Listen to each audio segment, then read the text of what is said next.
So hello and welcome to our YouTube channel. तो जैसे कि हम पिछले लेक्चर में एडाई को डिस्कस कर रहे थे, एडाई बना कैसे, उसके क्या काम है, कैसे मतलब कैसे फंक्शन करता है, प्लस उसके साथ ही साथ उसका स्ट्रक्चर क्या है, बेसिक उसका जो चेयरमैन है, कितने मेंबर बॉडी है एक्सेट्रा, और बाकी उसके जो है हम लास्ट में फंक्शन ही डिस्कस कर रहे थे। लास्ट लेक्चर में हमने जो है यहाँ तक पढ़ लिया था कि जो एजेंट्स होते हैं, कॉर्पोरेट एजेंट्स होते हैं, इन लोग के लिए एक 100 आवर्स की कंपलसरी ट्रेनिंग करनी होती है लाइसेंस पाने के लिए, लाइसेंस अप्रूवल के पहले। और जब ये जो है ट्रेनिंग कर लेते हैं तो इनको जो है 100 आवर्स का जो है एक जो सर्टिफिकेट मिल जाता है, और उस सर्टिफिकेट के बेसिस पे जो है इनको लाइसेंस जो है इशू हो जाता है। वहीं बात करें तो इंटरमीडिएरीज के लिए जो है एडाई ने एक मिनिमम क्वालिफिकेशन भी स्पेसिफाई करके रखा हुआ है, जिसमें जो है इनको एक एग्जामिनेशन क्वालिफाई करना होता है। एग्जामिनेशन इन्हें क्वालिफाई कर जाएंगे तो इनको जो है लाइसेंस मिल जाता है, वरना इनका जो है लाइसेंस इनको जो है इशू नहीं होता है।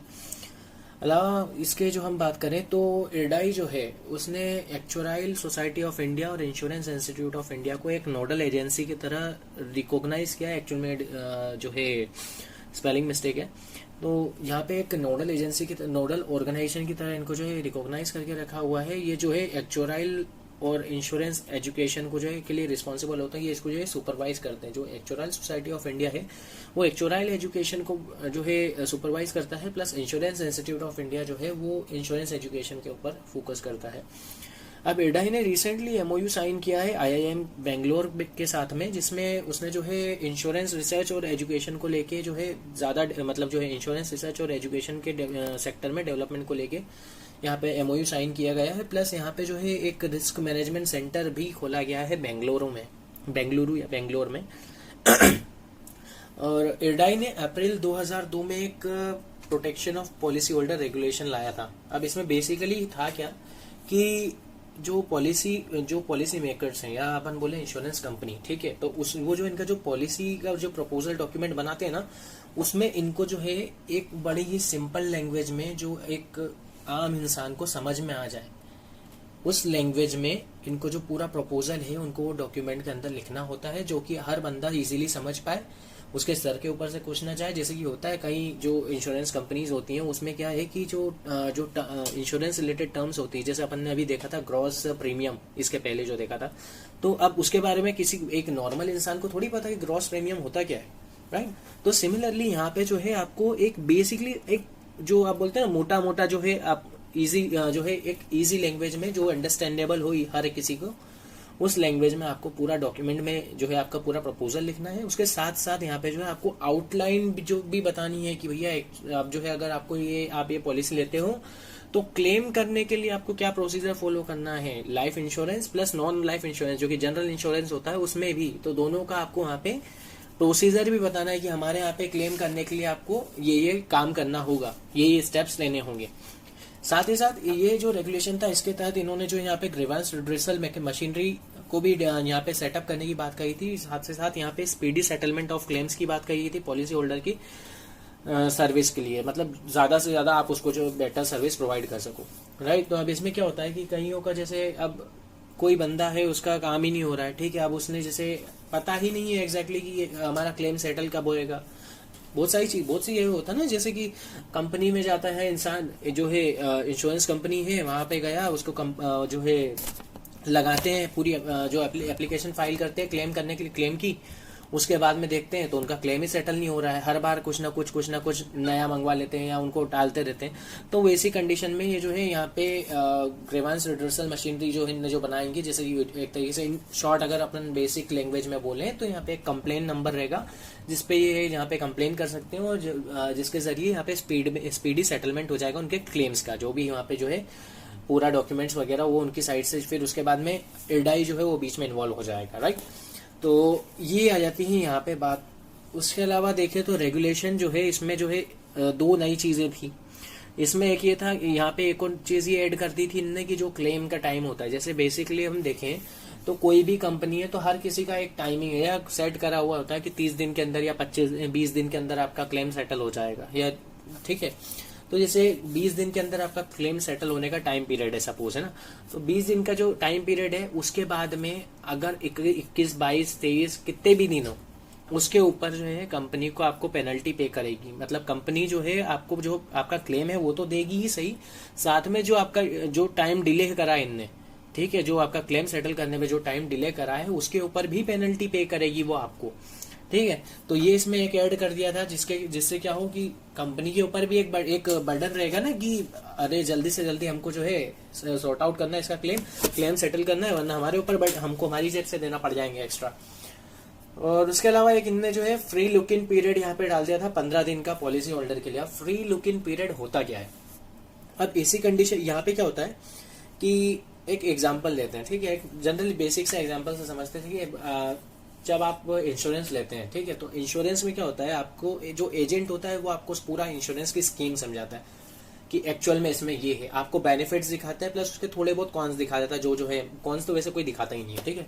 अब जो आपको एक समराइज मैनर में वो आपको एक्सप्लेन कर देता है, आप उसमें इंटरेस्टेड हो जाते हो, आपको आपका जो है मन करता है कि नहीं हाँ ये सही है, हम इसमें इन्वेस्ट कर देते हैं, आप उससे पॉलिसी खरीद लेते हो, ठीक है, पेमेंट आपने कर दिया।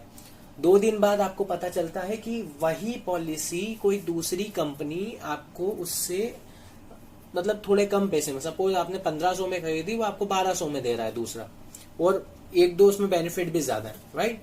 तो आपका क्या होगा, आपके माइंड में एक चीज आई कि यार मैं है ना इधर पैसे लगा इन्वेस्ट करने से बेटर उसमें लगाया था तो ज्यादा बेटर होता। तो इस चीज को सॉर्ट आउट करने के लिए यहाँ पे फ्री लुक इन पीरियड आया, जिसके अंदर क्या है कि अगर आप जैसे आपने उससे पॉलिसी खरीद ली, 2-4 दिन बाद आपको पता चला कि यार वो कंपनी जो है दूसरी, सपोज ए कंपनी से आपने खरीदा, बी कंपनी बाद में आई, बी कंपनी से आपको जो है 3-4 दिन बाद आपको पता चलता है कि वही पॉलिसी इनफैक्ट उससे ज्यादा बेनिफिट वाली आपको 1200 में मिल रही 1500 की जगह पे। तो आप क्या करोगे, तो आप जो है जैसे 4 दिन हुए, आपके पास में 15 दिन का टाइम पीरियड होता है, तो सपोज आपको आज चौथे दिन पता चला, 5वें दिन जाके ये जो कंपनी है इसमें आप अपनी पॉलिसी वापस रिटर्न करके उनसे आपका जो भी आपने पैसा दिया था, उनको जो भी आपने फीस वगैरह दी थी वो आपको वापस रिटर्न मिल जाएगी, 1500 आपको वापस मिल जाएंगे, और आप जाके दूसरी जगह पे उसे इन्वेस्ट कर सकते हो। तो ये होता है फ्री लुक इन पीरियड, ठीक है। तो 15 आपने पॉलिसी ओवरऑल इन शॉर्ट अगर समझे तो पॉलिसी खरीदने के 15 दिन के अंदर अगर आपको नहीं जम रहा है तो आप उसको वापस से पॉलिसी देके 15 दिन में आप पैसे वापस ले सकते हो। पर ऐसा नहीं कि 15 दिन के बाद में आप जाओगे तो ऐसा कुछ भी नहीं होगा, फिर आपकी पॉलिसी आपके पास में। अब आगे बात करते हैं policy holders grievance redressal system. देखो अगर जैसे बोले तो कंप्लेन जो करने वाला बंदा है ए, ठीक है। अब ये जो कंप्लेन करने वाला बंदा है, क्यों, ये एक पॉलिसी होल्डर है, ठीक है, अब इसका क्लेम सेटल नहीं हुआ है, ठीक है, ये ए है,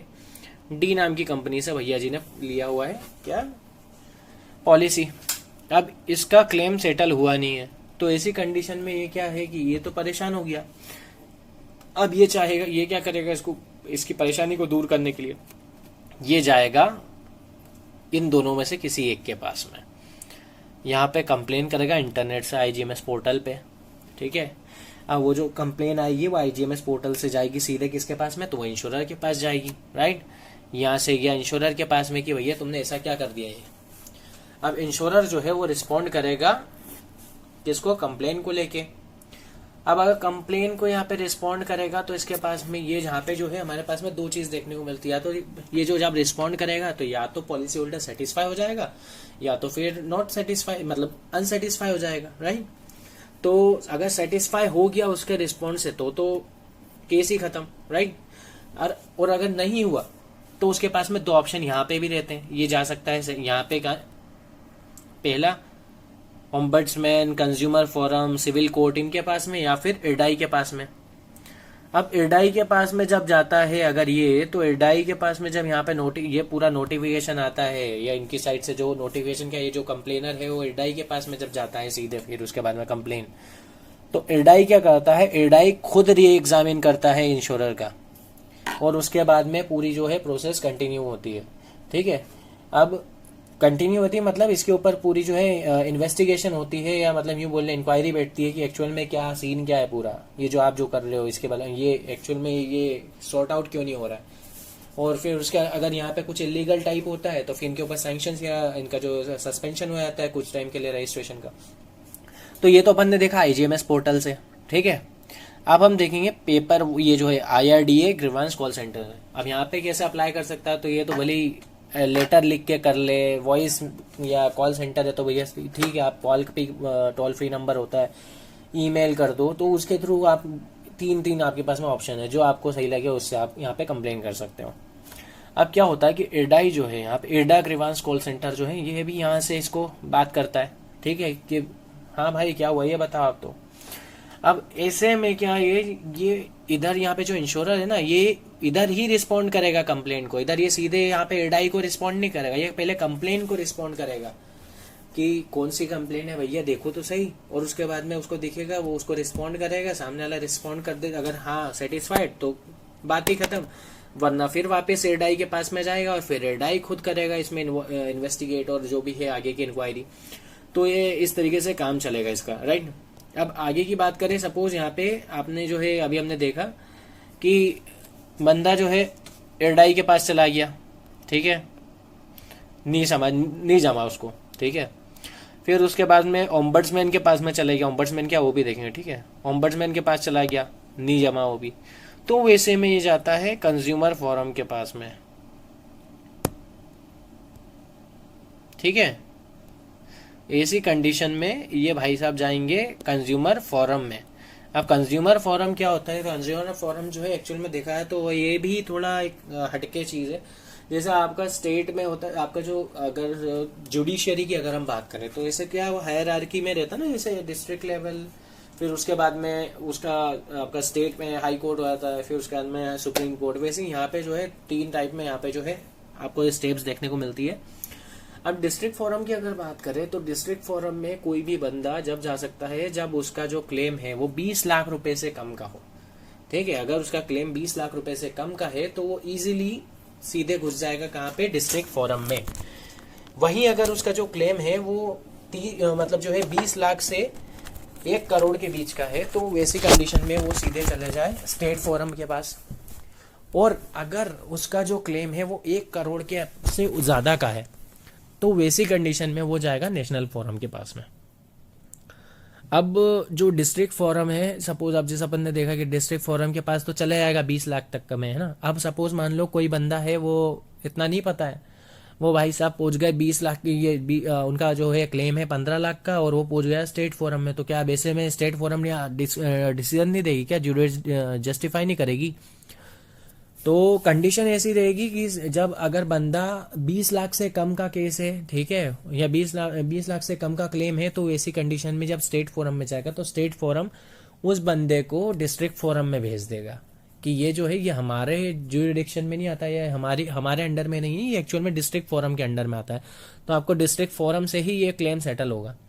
और बेसिकली जो है डिस्ट्रिक्ट फोरम जो है हर स्टेट की जो मेजर जो सिटीज़ होती है, मेजर डिस्ट्रिक्ट्स होती हैं, वहाँ पे आपको इजीली देखने को मिल जाएगा। और जो स्टेट फोरम होता है वो हर स्टेट की जो है आपकी कैपिटल में देखने को मिल जाएगा, जैसे महाराष्ट्र का मुंबई में मिल जाएगा, ठीक है, भोपाल आपका जो है एमपी का भोपाल में मिल जाएगा, यूपी का लखनऊ में मिल जाएगा, एक्सेट्रा सब अलग अलग जगह पे। और वही बात करें अगर हम नेशनल फोरम की, तो नेशनल फोरम जो है आपको देखने को मिलेगा न्यू दिल्ली में, जहाँ पे आपको 1 करोड़ से ऊपर का ही जो भी क्लेम है आपको वहाँ पे सेटल होगा। अब इंश्योरेंस ओम्बड्समैन की बात करें, ठीक है, सो ओवरऑल देखा जाए तो ओम्बड्समैन है क्या, तो ओम्बड्समैन है ना, देखो नॉर्मली क्या होता है कि ओम्बड्समैन हिंदी टर्म तो उसका लोकपाल है, ठीक है। अब क्या करता है, देखो, the objective of insurance ombudsman is to provide a forum for resolving disputes complaints from aggrieved insured public, their legal hires against insurance companies operating in general insurance business and life insurance business in public and private sector. The insurance ombudsman is empowered to receive, consider written complaints in respect of insurance contracts on personal lines where the insured amount is less than 30 lakhs. तो क्या होता है actual में, ये इसको जो है ये इंश्योरेंस ओम्बड्समैन के जरिए जो है जो भी दुखियारे रहते हैं, जैसे पॉलिसी होल्डर्स हैं, ठीक है, उनका क्लेम सेटल नहीं हो रहा है, ठीक है, उनके साथ में फ्रॉड वगैरह हो रहा है, तो वैसी कंडीशन में जो है ये जो पॉलिसी होल्डर है ये एक उन पॉलिसी होल्डर्स को जो ओम्बड्समैन है एक फोरम प्रोवाइड करता है, जहाँ पे वो जो भी अपने पॉलिसी होल्डर्स हैं या उनका जो भी लीगल हायर है, लाइक मतलब जो उनका एडवोकेट है, वो वहाँ पे आके कंप्लेन फाइल कर सकता है किसी भी पब्लिक सेक्टर या प्राइवेट सेक्टर की इंश्योरेंस जो इंश्योरेंस कंपनी है, वो चाहे फिर लाइफ इंश्योरेंस में डील करती हो या फिर जनरल इंश्योरेंस में। पर यहाँ पे एक कंडीशन ये रहती है कि यहाँ पे अगर आप इजीली जा सकते हो, आप यहाँ पे इजीली आप जो है कंप्लेन फाइल कर सकते हो, कोई दिक्कत नहीं है, आपका क्लेम सेटल भी करवा देता है। बट यहाँ पे एक कंडीशन आ जाती है कि यहाँ पे क्लेम, जैसे कि उसमें डिस्ट्रिक्ट में था, डिस्ट्रिक्ट फोरम में हमने देखा था 20 लाख से कम का होना चाहिए, यहाँ पे 30 लाख से कम का होना चाहिए। 30 लाख से कम का अगर यहाँ पे फोरम रहेगा, ये जो 30 लाख से कम का यहाँ पे क्लेम होगा, तो वैसी कंडीशन में यहाँ पे ओम्बड्समैन आपका जो है पूरी हेल्प कर देगा और आपका सेटलमेंट, ओवरऑल आपका सेटलमेंट कराने में पूरी कोशिश करेगा। बात करें यहाँ पे जो कंप्लेन जो है, यहाँ पे अगर आप कंप्लेन करने आते हो तो कंप्लेन जो है 1 साल से ज़्यादा पुरानी नहीं होना चाहिए। सपोज आपने आज क्लेम के लिए अप्लाई किया हो तो आप 1 साल के अंदर अंदर, अगर आपका जैसे सब एक साल, अगर आपका क्लेम सेटल नहीं होता है तो आप 1 साल के अंदर अंदर यहाँ पे जा सकते हो, कहाँ पे, ओम्बड्समैन के पास में, और ओम्बड्समैन आपकी पूरी हेल्प करेगा उसमें। पर हेल्प जब भी करेगा जब एक्चुअल में आपका बनता होगा क्लेम, ऐसे ही नहीं। फिर उसके अलावा यहाँ पे देखिए, जो यहाँ पे जो भी ये कंप्लेन करेगा, ठीक है, अब इसका भी एक आपको बेसिक सा फंडा समझते हैं, ठीक है। हर किसी को पता तो होता नहीं ओम्बड्समैन होता क्या है, राइट। अब किसी बंदे का जैसे क्लेम सेटल नहीं हो रहा है तो वो बेसिकली क्या करता है, कोर्ट में चले आता है, ठीक है। कोर्ट में मैं कंपनी को देख लूंगा, जो भी होगा, लीगल हायर कर लेता है वगैरह वगैरह, बहुत सारे खटकरम कर लेता है, ठीक है। अब कोर्ट में केस चलता रहता है और कोर्ट से डेट मिल जाती है आपको कि अगली डेट को, और ऐसे करते करते केस पता नहीं कहाँ चले आता है ना। तो अब ये सब तो बात हुई यहाँ की। अब कोई बंदा है, उसने कोर्ट में केस करा हुआ है किसी कंपनी को लेके कि उसका क्लेम सेटल नहीं हो रहा है, 6 महीने हो गए, कोर्ट में भी अभी केस चल रहा है, और सडनली उसको पता चलता है कि एक ओम्बड्समैन नाम की कोई चीज़ होती है, वो अपनी पूरी हेल्प कर देगा और अपना काम हो जाएगा उससे। तो वैसी कंडीशन में क्या करेगा वो बंदा, पूरी कोशिश करेगा कि मैं ओम्बड्समैन के पास ही चले जाता हूँ, केस जाए भाड़ में। तो वैसे अगर ऐसा कोई सीन अगर क्रिएट होता है तो वहाँ पे ओम्बड्समैन आपकी हेल्प नहीं करेगा। क्यों? क्योंकि आपका कोर्ट में ऑलरेडी एक जो केस है वो चल रहा है, उसमें ये जो है आपका ओम्बड्समैन का कोई रोल नहीं रहेगा, फिर आप कहीं के भी नहीं रहोगे, फिर आपको जो है आपको वो केस के भरोसे ही रह जाओगे। तो वहाँ पे बात यह आती है कि लोगों को एक्चुअल में पता भी नहीं रहता है कि ओम्बड्समैन नाम की चीज़ है, और उसके बारे में ये भी नहीं पता है कि 1 साल के अंदर ही अपने को अप्लाई करना है। और पता कहाँ से चलेगा जब आपको ये नहीं पता कि ओम्बड्समैन भी होता है कुछ। तो अब जब यहाँ पे आपने ऑलरेडी फाइल कर दिया, तो आपका केस चल रहा है कोर्ट में, तो आप जो है ओम्बड्समैन के पास नहीं जा सकते, ठीक है। अगर आपका कोर्ट में केस पड़ा हुआ है, ओम्बड्समैन कोई हेल्प नहीं करेगा। दूसरी चीज, इसके पास में 2 फंक्शंस भी होते हैं। ये क्या करता है, कंसिलिएशन कराता है, प्लस साथ के साथ यहाँ पे अवार्ड मेकिंग भी इसका एक फंक्शन है। अब कंसिलिएशन क्या होता है, तो कंसिलिएशन जो है समझौता जिसको बोलते हैं, ठीक है। तो ये जो है पॉलिसी होल्डर और कंपनी के बीच में समझौता कराने का भी काम करता है। दूसरी बात यहाँ पे जो एक आती है वो ये कि अवार्ड मेकिंग क्या होता है। तो अवार्ड मेकिंग में मतलब जो क्लेम जो सेटल कराने का जो जैसे सपोज पॉलिसी होल्डर के फेवर में अगर डिसीजन आया, ठीक है, तो ये जो भी अमाउंट है, सपोज